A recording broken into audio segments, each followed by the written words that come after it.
Makanya saya pandu penjenengan bersama-sama, nanti Allah ganjar. Kita ulangi. Takbir. Takbir. Takbir. Bismillahirrahmanirrahim. Assalamualaikum warahmatullahi wabarakatuh. Waalaikumsalam warahmatullahi wabarakatuh. Nanti diskusinya cuma 10 menit, maka diperhatikan 10 menit pun sedikit. Alhamdulillahirabbil alamin, wassalatu wassalamu ala asyrofil anbiya'i wal mursalin, asyhadu an la ilaha illallah wahdahu la syarika lah, wa asyhadu anna Muhammadan abduhu wa rasuluh. Allahumma salli wa sallim ala Muhammad wa ala alihi wa sahbihi wa barik wa sallim asma'in wa ba'du. Saudaraku yang saya hormati, bersyukur sekali kita malam ini bermerajaah. Ada banyak malaikat yang berkeliling di atas kita mencari majelis zikir seperti ini. Kemudian salah satu malaikat sudah dekat di atas ini, tapi yang lain masih jauh. Kemudian malaikat ini mengatakan, kawan-kawan malaikat, di gedung IPAI ada majelis zikir malam ini. Rasakan, nanti kan malaikat datang. Kemudian para malaikat pada datang sini, duduk di depan kita, di samping kita. Mudah-mudahan ada barokah dari Allah Subhanahu wa taala. Anak-anak sekalian, anak-anak diajak berpikir malam ini tentang permasalahan hidup, termasuk juga bapak-bapak. Masing-masing kita mempunyai masalah, dan rangkumannya sudah dibocorkan oleh Ustaz Dono tadi sudah selesai karena sudah dirangkum. Rangkumannya, setiap masalah biasanya mencari pernik-pernik akar masalah, kemudian masalah itu dipecahkan bersama atau dipecahkan sendiri. Namun ini tidak, permasalahan yang ada dicukupi hanya dengan bersyukur. Apakah benar setiap masalah kita atasi dengan bersyukur? Maka kita mulai. Bismillah. Ini adalah gambaran pemancing. Ini dibuat, saya ini membuat kalimat ini tidak tidur. Betul kan? Saya akan membuat kalimat dan tidak tidur. Narasi saya buat, kemudian saya lempar ke Mas Anto. Mas, ini perlu dibuatkan PPT ya. Hidup adalah perjalanan yang penuh dengan tantangan tak terduga. Di tengah segala kesulitan, penting untuk menemukan cara untuk tetap bersyukur. Kawan-kawan sekalian, saya berkawan-kawan ini, masing-masing individu masalahnya beda-beda. Ada masalah keluarga, ada masalah kemampuan untuk berpikir, ada masalah untuk mencari tema yang tepat, apa yang akan saya laksanakan untuk menggapai cita-cita. Ada masalah keuangan, ada masalah yang lain-lain. Ya. Yang rumah tangga ada masalah dengan anaknya, masalah dengan istrinya, masalah dengan tetangga, masalah dengan pekerjaan dan lain-lain. Masalah itu nanti biasanya yang kita usahakan adalah mencari solusi yang terbaik. Kalau masalah keuangan biasanya solusinya adalah bekerja dengan keras. Kalau tidak pekerjaan, kemudian rugi dengan pekerjaannya, solusinya adalah menjual sesuatu yang ada di rumah, menjual televisi, menjual tanah, menjual kebun dan sebagainya. Nah, sekarang saya akan mencari tahun untuk dua anak. Ini anggapan aja nih. Ya. Di sebelah kirinya, ya, kameramen. Siapa namanya? Naufal. Ya. Diskusinya pemecahan masalah, kita menggapai masalah dulu. Apakah masalah ini ada yang sama dengan Naufal? Yang keras. Juz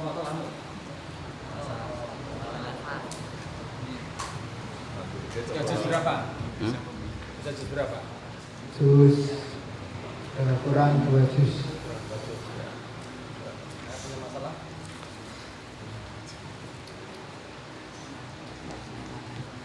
Jangan mengarang, masalahmu apa? Tidak cepat apa? Tidak. Masalah kurang istiqomah dalam melakukan ibadah.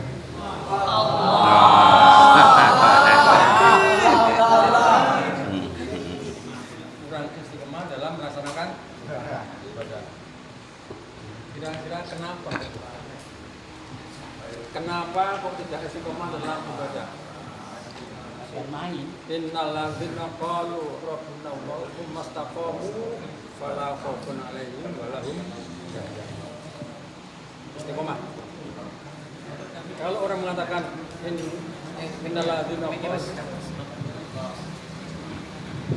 innal ladzina qalu rabbuna Allah, siapa yang mengatakan Allah Tuhan, tsumma istaqamu, kemudian istiqomah.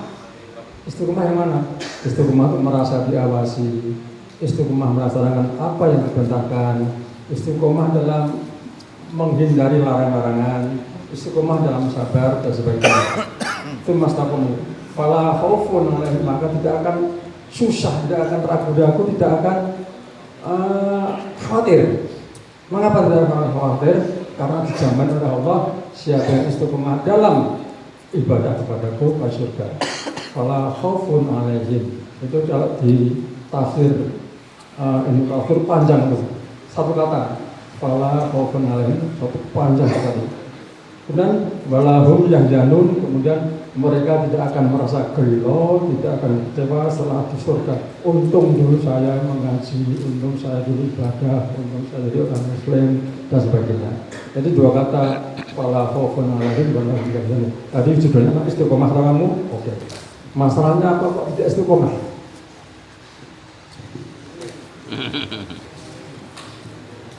Mungkin karena futur, malas. Malas. Iya. Tiga mana? Enggak. Ya enggak. Oke, makasih. Setelah esok. Satu lagi. Adakah masalah yang Anda jumpai? Pas. Tidak.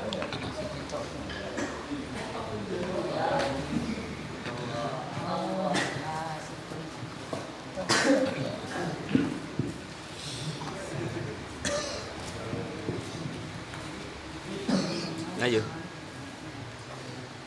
Mikir berapa jam pas ngomong pas rangkum. Ayo mas, ngomong, ayo. Ayo santri paling ngomong. Ayo. Saya Ini pusing. satu ini slide-nya. Ada 11 slide nanti. Mungkin masalah saya kurang maksimal dalam beribadah. Masalahnya kurang maksimal dalam ibadah. Harus dimaksimalkan. Ya.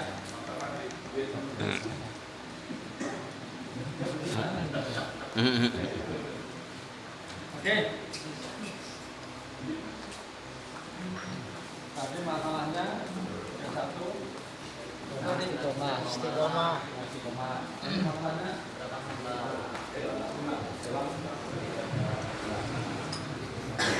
kenapa? Kenapa? Baik. Kurang maksimal. Jangan kata malas loh ya. Pokoknya malas nanti rampung nanti. Dah, close. Sampai kita nanti habis. Intinya masing-masing individu punya masalah. Satu, apakah orang tua juga punya masalah? Ini masalahnya dulu ya. Saya minta salah satu dari Al-Mukarram. Nah, ini Ustaz kita ini yang tengah ini, Ustaz Maulana, Ustaz Anto Maulana. Bismillahirrahmanirrahim. Assalamualaikum warahmatullahi wabarakatuh. Salam. hidup ini memang masalah. Jadi setiap apapun yang kita hadapi, baik pekerjaan, baik kita belajar, itu memang semua ada masalah. Yang kami hadapi masalah yang saat ini adalah bagaimana masalah menghadapi jamaah masjid yang notabene-nya secara pola pikir berbeda-beda atau heterogen. Ini bagaimana cara menyatukan dan bagaimana cara supaya tetap rukun dan dalam satu jamaah yang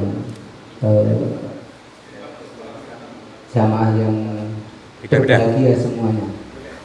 Terima kasih. Oke. Masalahnya adalah tidak ada kerukunan antar jamaah masjid. Merukunkan, jadi menjadikan visi satu visi dalam berjamaah. Dan masalahnya apa? Masalahnya adalah dan masalahnya karena pola pikirnya berbeda-beda. Nah, intinya masalah pola pikir jamaah di satu masjid penjaringan berbeda-beda sehingga tidak rukun. Begitu. Kalau rukunnya rukun, kalau sudah masuk masjid memang harus rukun. Tapi kalau di luar masjid tidak rukun. Tidak masalah di masjid ya? Tidak masalah. Kalau memang di masjid memang kita sudah punya plafon. Kalau sudah masuk masjid harus satu visi. Ya. Tapi biasanya terbawa di luar jamaah atau di luar masjid. Oke. Ya. Ada 3 masalah, 1 masalah istiqomah, 2 masalah sudah maksimal, yang ketiga masalah beda pola pikir jamaah. Oke. Kita cek ini ya, ada 3 masalah ya. Istiqomah, kemudian tidak maksimal, perbedaan pola pikir. Ya. Kita next. Nanti kita celengannya kita buka nanti, mudah-mudahan burung kampung, burung ketemu terus tidak mau pulang. Kita akan jawab.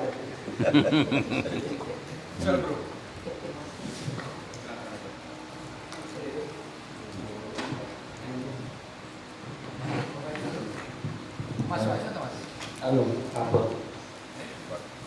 Ya. Kekuatan bersyukur di tengah kesulitan. Oke. Tadi ada 3 kesulitan ya, 3 pesan kesulitan. Bersyukur bukan hanya tentang mengakui hal-hal yang baik, tetapi juga menjaga keseimbangan emosional dan mental. Ini teori ya. Ini teorinya Wong yang mengaku pinter. Dengan bersyukur, kita menemukan kekuatan dan ketenangan untuk terus maju bahkan dalam keadaan paling menantang. Saya ulang, harus terus maju pada saat keadaan yang paling menantang. Keadaan yang paling menantang adalah masalah yang paling serius, tetap jalan. Nah,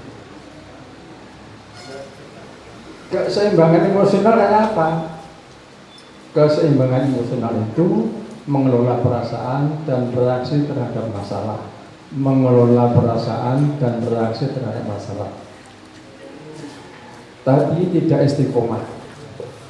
Akar masalahnya belum ketemu. Ya Mas ya. Tidak bisa istiqomah karena akar masalahnya belum ketemu. Nah, tapi Anda mempunyai hal-hal yang positif yang kaitannya dengan tidak istiqomah tadi. Anda sudah menghafalkan 28 juz. Sementara yang bicara ini juz 30. Oh. 30 juz. 30 juz 30. Anda lebih bersyukur Anda apa saya?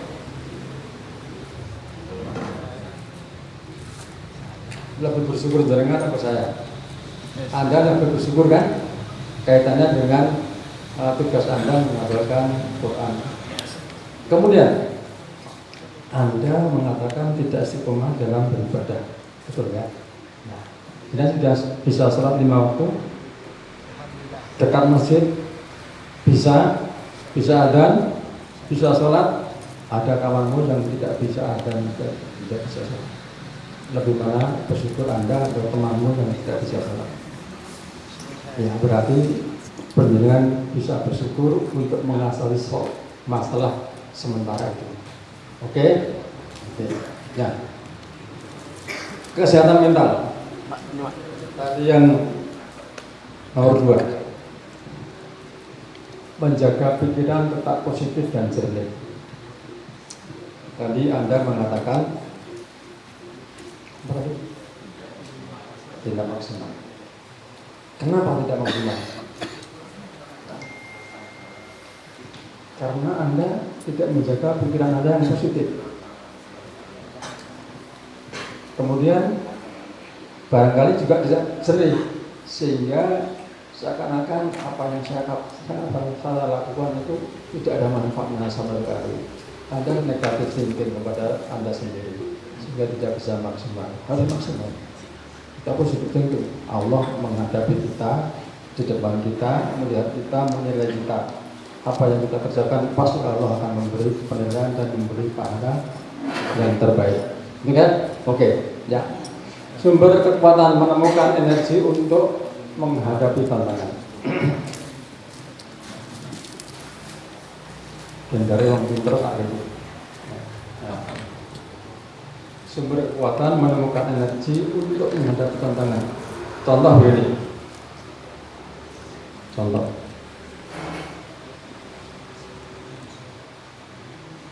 Saya itu ingin mengidolakan Ustaz Zainal Abidin itu ada keinginan. Keinginan saya baru seperberapanya.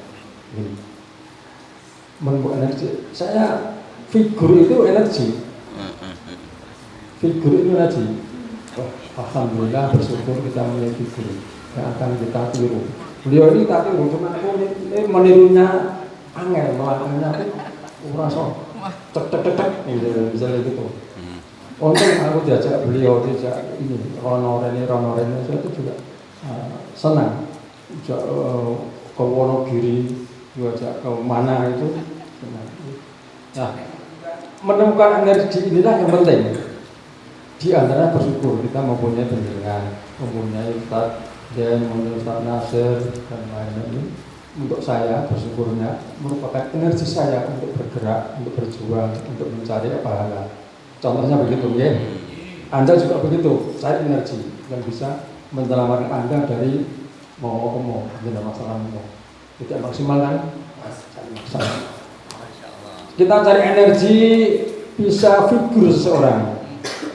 Kita mencari energi bisa kita mengidolakan aktor. Saya akan seperti Hasan Al-Basri. Misalnya Hasan Al-Basri. Tahu siapa itu? Ulama tabi'in. Itu muridnya siapa? Muridnya Anas bin Malik. Mempunyai murid-murid yang terkenal, misalnya Ato itu orang besar muridnya Hasan Basri. Cari legenda kisah Hasan Al-Basri untuk energi kamu. Setelah membaca, siapa yang seperti beliau? Ulama hadis, hafal berapa ribu hadis, hafal isinya Quran. Ketenangan batin meraih kedamaian di tengah kekacauan. Apakah kira-kira ada yang memberi contoh? Monggo Bapak Sinten yang nomor sekawan itu ketenangan batin gara-gara bersyukur meraih kedamaian di tengah kekacauan. Ini saya minta Ustaz Sudirman, ini juga guru saya ini, Ustaz Sudirman. Dengan anak-anak juga nanti diperhatikan. Saya ulang, kekuatan bersyukur dengan kesulitan, ketenangan batin meraih kedamaian di tengah kekacauan.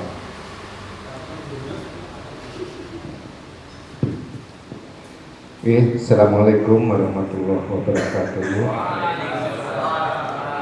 Jadi pada diri kita itu semuanya ada potensi.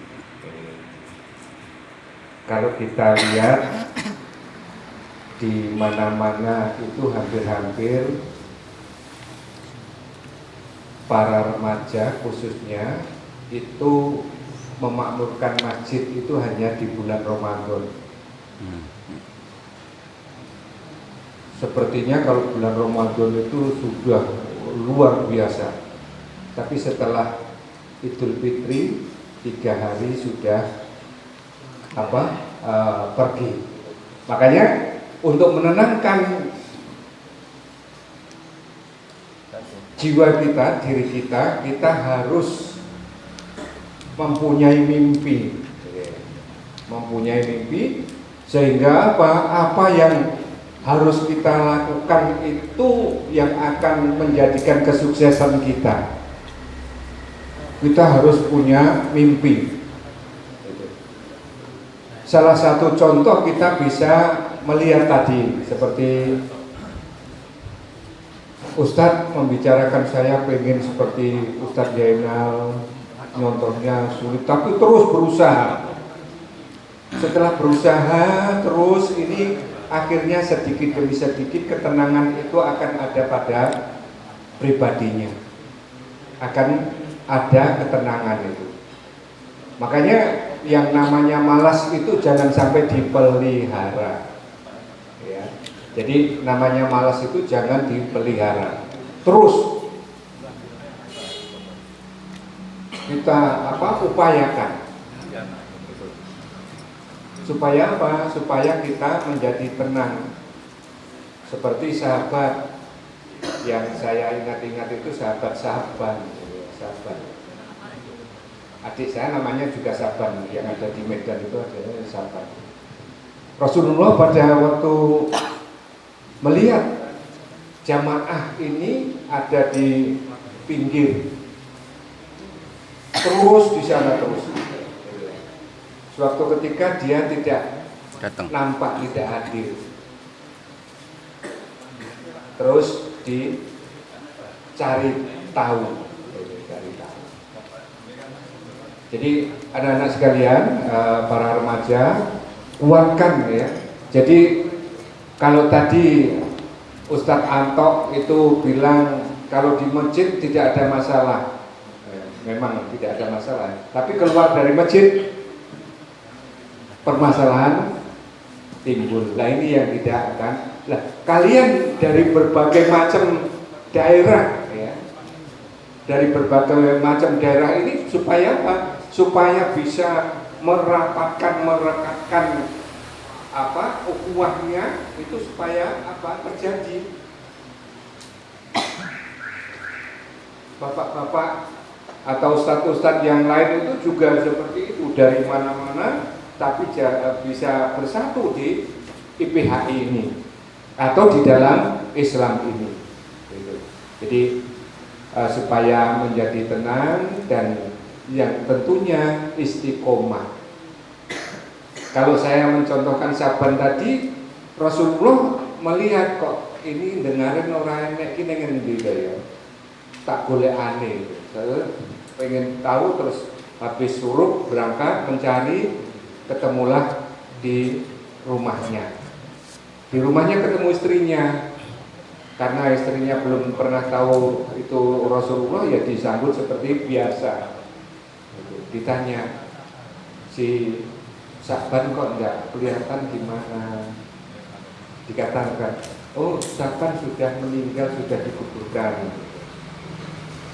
Yang intinya di sini adalah anak-anak kita bisa istiqomah. Terus dengan istiqomah itu insya Allah akan bisa membiasakan kita, dan kita akan tahu apa dari langkah kaki kita itu apa yang sudah ada perubahannya.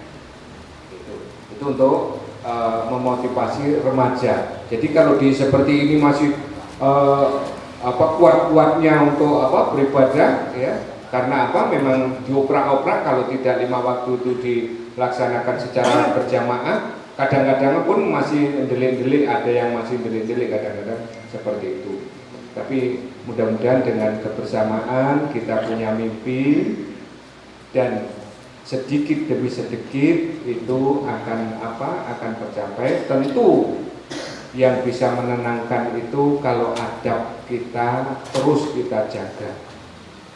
Adab itu terus kita jaga. Jadi dengan bersyukur, oh saya bisa gabung di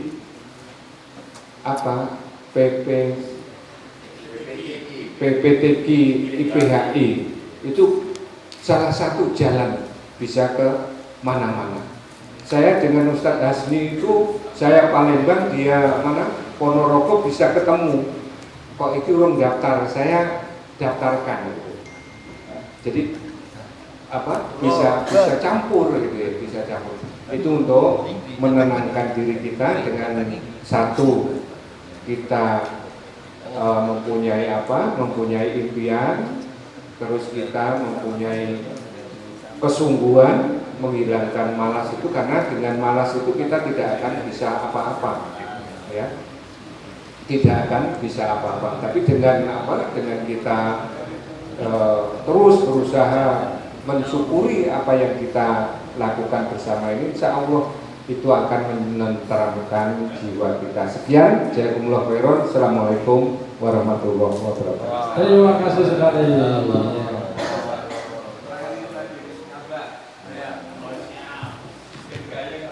Waktunya sampai jam 10. Sebenarnya jam 11. Ini terakhir. Yuk lanjut. Ya. Assalamualaikum warahmatullahi wabarakatuh. Ya, alhamdulillah. Ini pemateriannya karena orang hebat, pertanyaannya ya angin-angin gitu. Bagaimana mencari ketenangan? Orang tenang itu kan hatinya itu bersih dari sifat-sifat yang membuat dia sedih, kecewa, takut, cemas, harus hilang itu. Dan cara menghilangkan gimana?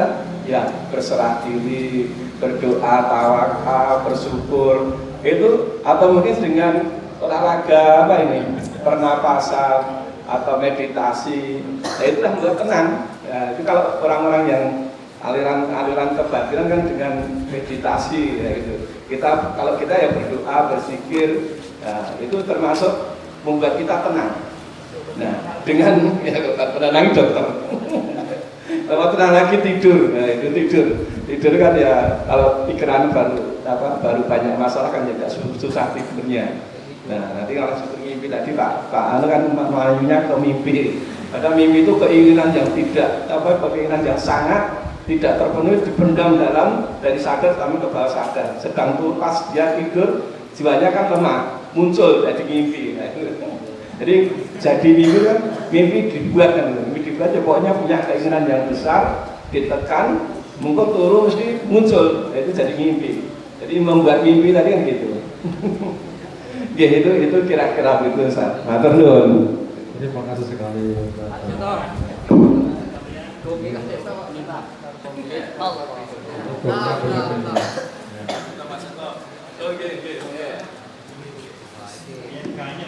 Oke, gayang ada. Pak Seto gitu. Ustaz Mesos saya kasih tuh.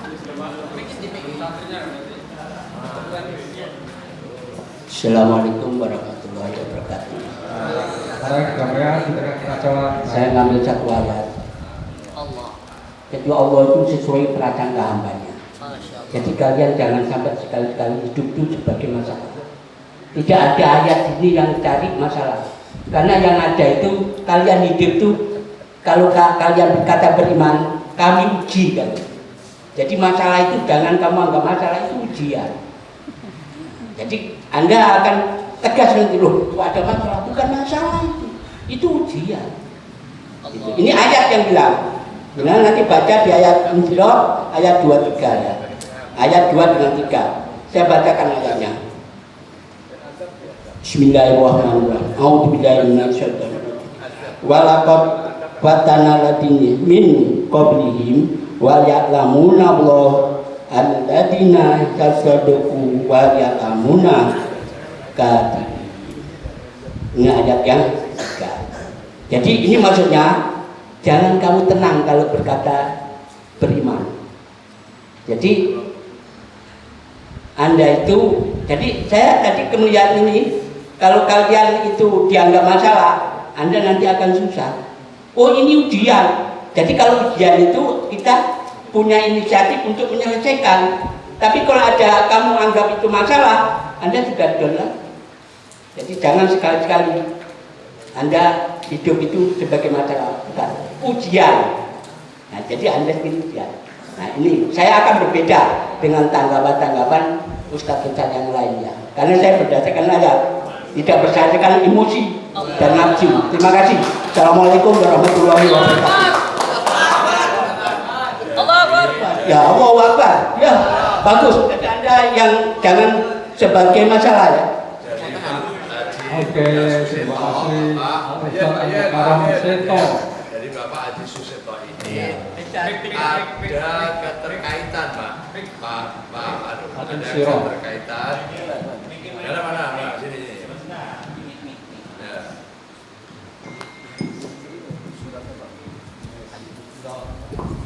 Ya. Anda ini sebenarnya belum. Oke. Ya, nanti ada hadiah. Hadiahnya tepuk tangan. Jadi keterkaitan daripada ujian apa yang disampaikan Pak Haji Sito itu benar adanya. Karena apa? Allah kan berfirman, apakah kalian sudah merasa beriman kepadaku, kata Allah, sedangkan ujianku belum datang kepadamu. Jadi masalah itu bukan yang dianggapnya masalah kehidupan. Tentang apa? Tentang kehidupan di dunia ini. Jadi intinya bahwa ujian itu akan diterapkan Allah kepada seluruh manusia, akan diuji. Ya, semuanya akan diuji oleh Allah. Apalagi bagi orang yang mengaku beriman.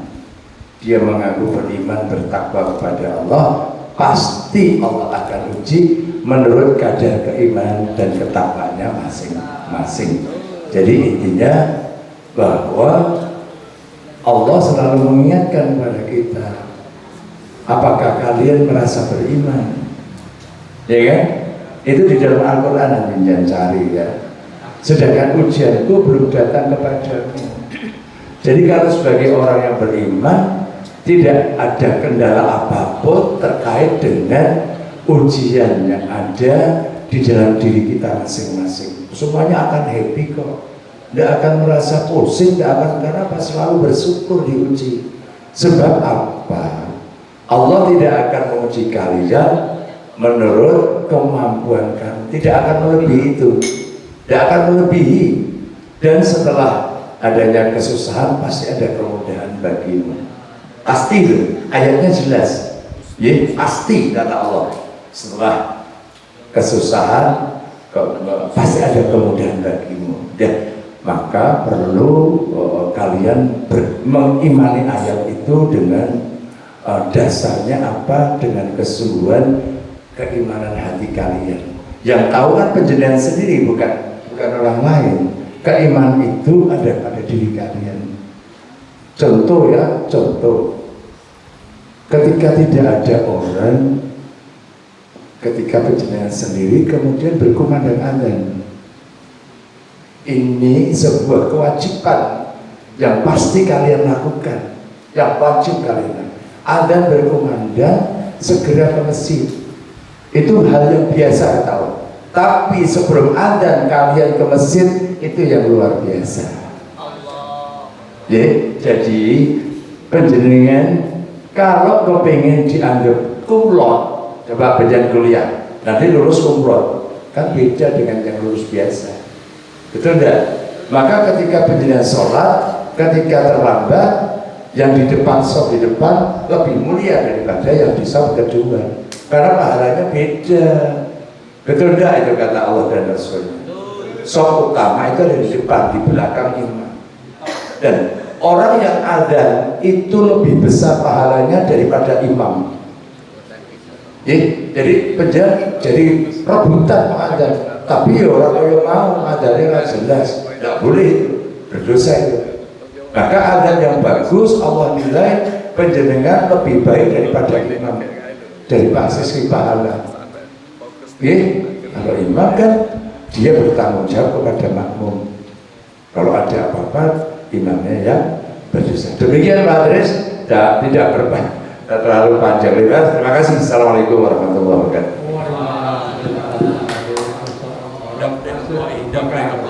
Nanti Pak Seto ada dalil ngeplokin tidak boleh nanti. Keplaing. Interupsi Pak. Surah ayat 56 dari semua ada kesulitan, ada masalah, ada solusinya. Ustaz Seto ini cerdas tadi, yang sampaikan itu tes. Interupsi karena waktu juga kembalikan kepada topik yang lurus saja. Kekuatan masalah dengan bersyukur ini, jadi jangan sampai kemana-mana. Nanti kalau kita hubungkan satu persatu memang semuanya kan tidak selesai sampai subuh pun tidak selesai. Jadi kalau saya tadi dari 3 masalah kita tarik kesimpulan dan kita tarik satu garis yang bisa membuktikan bahwa masalah atau ujian itulah, kalau kata pakai kata ujian itu bisa kita tarik dalam mengatasinya hanya dengan bersyukur tadi. Jadi jangan sampai kesana kemari malah jadi rampung-rampung. Ya,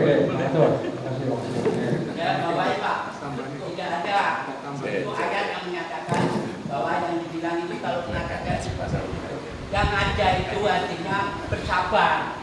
Kalau kalian merubah hadis itu, berarti kalian harus merubahkan sendiri. Jadi panjenengan tadi kan harus bersyukur ya, kalau ada masalah. Tapi kalau menurut Nabi bersabar, mana yang benar? Ya, temanya kalau ada masalah kita harus bersabar dengan bersyukur. Kembali kepada tema aja. Ya, jadi kita nanti kalau kita pasang sabar nanti lain lagi kita sabar. Saya tambahkan sedikit Ustaz. Ya, jadi pada diri kita semuanya punya potensi. Tadi karena kemalasan, jangan biarkan kemalasan menghalangi kamu mencapai impian. Ingat, kesuksesan tidak datang dengan mudah, tapi dengan kerja keras, berusaha dengan sungguh-sungguh dan tekad yang bulat, ya, untuk mencapai apa saja. Pikirkan apa yang kamu ingin capai dalam hidup ini, apa impianmu, apa yang membuatmu semangat, apa yang membuat kamu bisa semangat, ya. Bisa semangat itu apa? Fokus pada itu dan mulai bergerak. Jadi sedikit demi sedikit mulai bergerak. Itu saja, Pak. Terima kasih sekali. Guru waktunya sudah melanggar. Ini jam 10 selesai, sudah jam 10 lebih. Ya.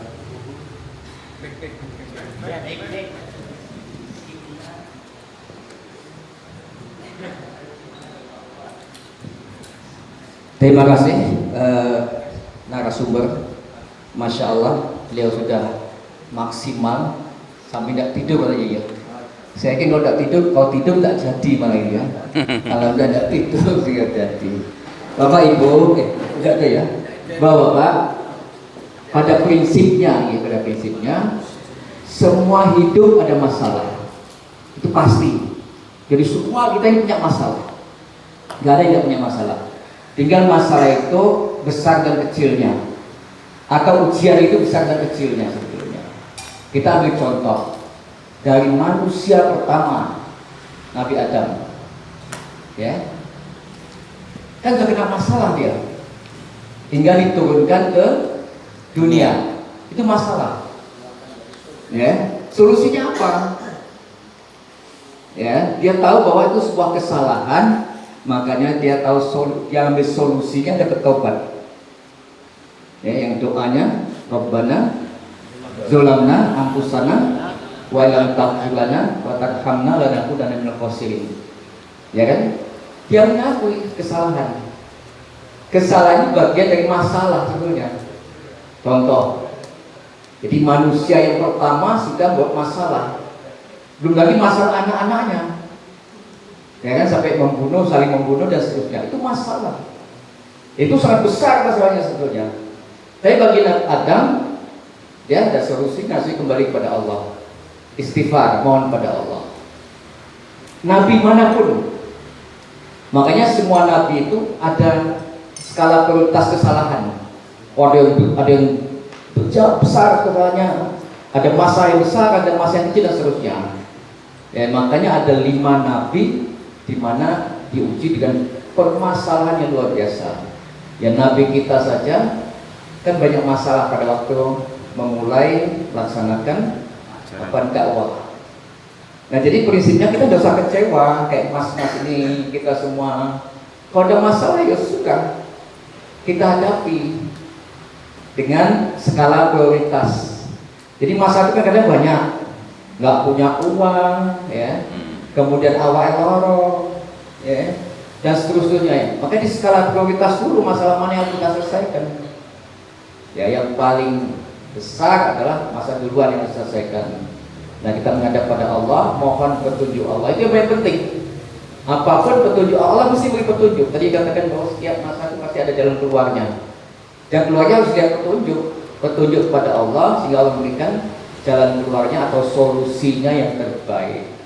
Nabi apa itu yang akhirnya mentok meninggalkan dakwah, akhirnya masuk ke Nabi Yunus, ya.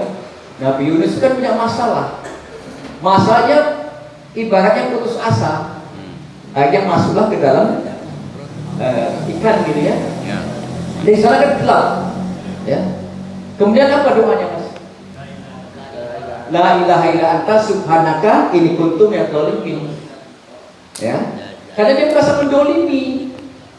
Mendolimi karena apa? Karena dia bisa percaya masalah. Makanya kalian jangan ada masalah terus putus asa, bunuh diri.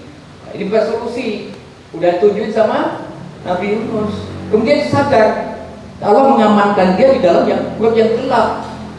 Kemudian dia mengakui sebuah kesalahannya, yang masa dia nggak bisa mengatasi masalah, akhirnya Allah memberikan jalan keluar dengan doa tadi.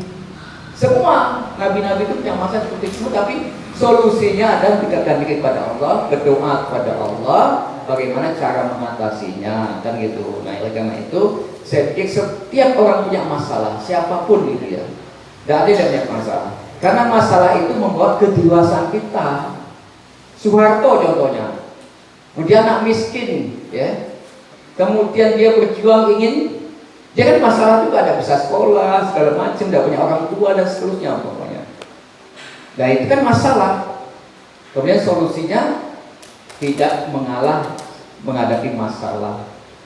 Itu yang paling penting. Kadang-kadang kita ini kalau masalah mentok, itu yang salah di situ ya, masalah harus diatasi.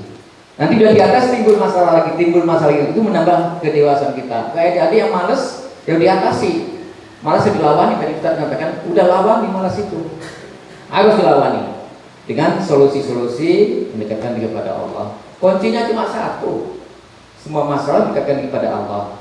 Tapi kita harus memahami dulu masalah tersebut dulu apa gitu ya. Tadi kan dia tanya sama Ustaz, apa masalahmu kan itu? Kalau kita tahu masalahnya, akhirnya kita cari jalan keluar sesuai dengan apa masa yang kita hadapi. Saya kan begitu Pak. Jadi kalau saya tidak menyimpulkan bahwa saya mengatakan bahwa semua masalah itu harus diatasi dengan mendekatkan diri kepada Allah, gitu ya. Bersyukur termasuk, bersyukur kan mendekatkan kepada Allah, karena bersyukur mendekatkan kepada Allah. Oleh karena itu, syukur ada salah satu jalan atau solusi untuk mengatasi masalah dengan mendekatkan diri kepada Allah. Saya kira demikian. Ya, punten. Assalamualaikum warahmatullahi wabarakatuh. Waalaikumsalam warahmatullahi wabarakatuh. Ini belum, besok kalau ada diskusi ini semua kita lihat. Kalau waktunya nggak ada, jadi cuma 1-2 orang kok. Terima sekali Pak Ustadz. Nah ini mas, ini padahal masih ada 8 slide ini. Ya, berhubung sudah malam Bapak Ibu sekalian, kita buka aja slide berikutnya. Saya baca saja. Langkah universal menuju syukur. Setiap individu memiliki metode tersendiri. Ini 3 orang Pak.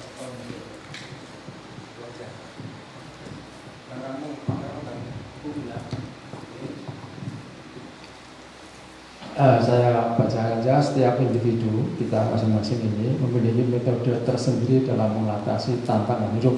Namun ada beberapa langkah universal, umum sifatnya, yang dapat membantu untuk tetap bersyukur di tengah kesulitan, melatih diri melihat sisi positif dalam setiap keadaan. Guys, itu nanti satu jelas ya tadi terus saja semuanya mas ya. Satu, berpusat pada masalah kecil. Ketika menghadapi masalah besar, seringkali kita lupa menghargai hal-hal kecil yang dalam hidup. Cobalah alihkan fokus pada detail-detail kecil yang layak disyukuri setiap hari. Contoh, nak membuat mikir kenapa gak buat ngombe wedang kopi yang hangat. Senyum dari orang terkasih, udara segar, menjobo, melangkung misis. Ya. Hal-hal yang sederhana ini adalah pengingat akan kebaikan yang masih ada, membantu kita melihat bahwa hidup masih penuh dengan anugerah Allah Subhanahu wa Ta'ala. Next, kita rampung ya guys, tulis jurnal syukur. Menulis jurnal syukur membantu kita tetap fokus pada aspek positif hidup. Setiap malam catat 3 hal yang Anda syukuri pada hari itu. Meskipun terlihat sederhana, tindakan ini dapat meningkatkan perasaan bahagia. Melihat kembali jurnal ini di masa depan akan memberi perspektif yang lebih positif dan mengingatkan bahwa hidup seringkali lebih baik dari yang kita duga. Bahkan pengalaman buruk pun bisa menjadi pelajaran berharga. Contoh ini, saya ikut ini, teman-teman saya sudah S3, teman-teman saya S3. Terus saya kok untuk SMA, tapi lumayan lah.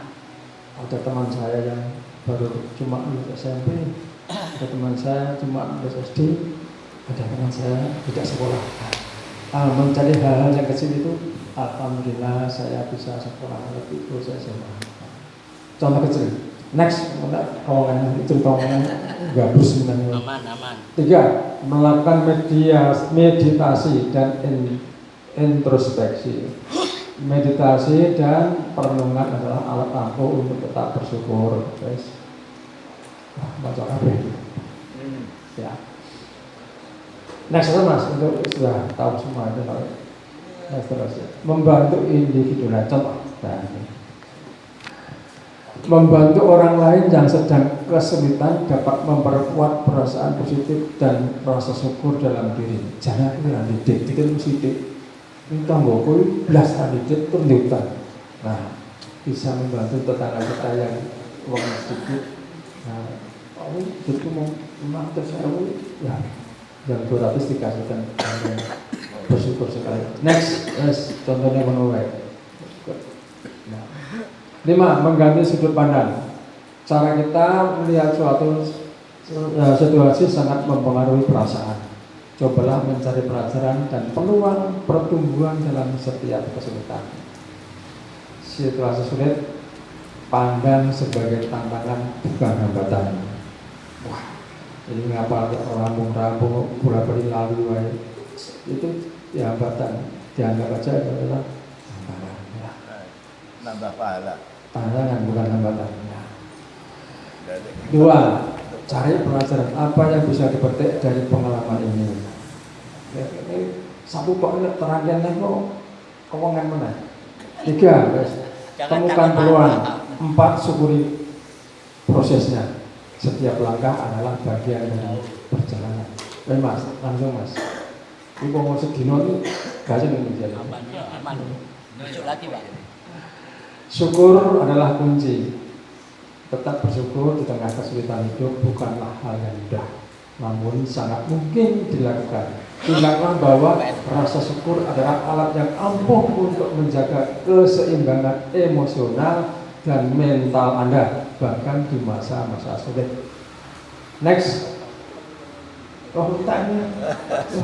Semoga bermanfaat. Assalamualaikum warahmatullahi wabarakatuh.